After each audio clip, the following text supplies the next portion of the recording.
இஸ்ரேலுக்கும் பாலஸ்தீனருக்கும் போர் நடைபெற்றது. அப்ப இஸ்ரேல் ராணுவ வீரர்கள்லாம் ஹமாஸ் தீவிரவாதிகள்லாம் பாலஸ்தீன மண்ணில் 300 கிலோமீட்டர் சுரங்கம் நோண்டி அவங்க இருந்தாங்க அப்படின்ட்டு நம்ம பார்த்துருப்போம். அந்த சுரங்கம் நோண்ட பெரிய விஷயம் இல்லை. ஆனால் அட்வான்ஸ் வெப்பனரியை வச்சு தான் அவங்களாம் நோண்டியிருக்காங்க, மிஷினரிஸை வச்சு.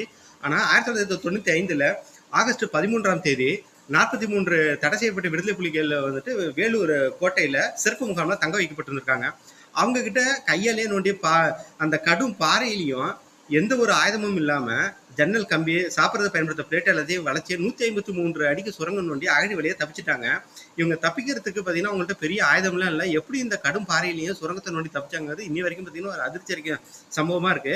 அந்த 43 எல்டிடியில் 4 பேர் பெண்கள் ஆவார். இந்த பெண்களும் பார்த்தீங்கன்னா தப்பிச்சு போயிட்டா. சிறு சிறு குழுவாக தான் டெய்லி தப்பிச்சு போயிருக்காங்க. இது போலீஸாருக்கு தெரியல. சென்னை சிவஞான சாலையில் தற்செயல அவங்க பெட்ரோலிங் பண்றப்ப அங்க ஒருத்தவரை பிடிச்சி விசாரிச்சுட்டு இருக்கு. அவர் கழுத்துல இருந்த சைனடை சாப்பிட்டா இறந்து போயிறாரு. இதே போல மதுரைக்கு செல்லக்கூடிய ரயில்ல எழும்பூர் நிலையத்துல அங்கே செக் பண்றப்ப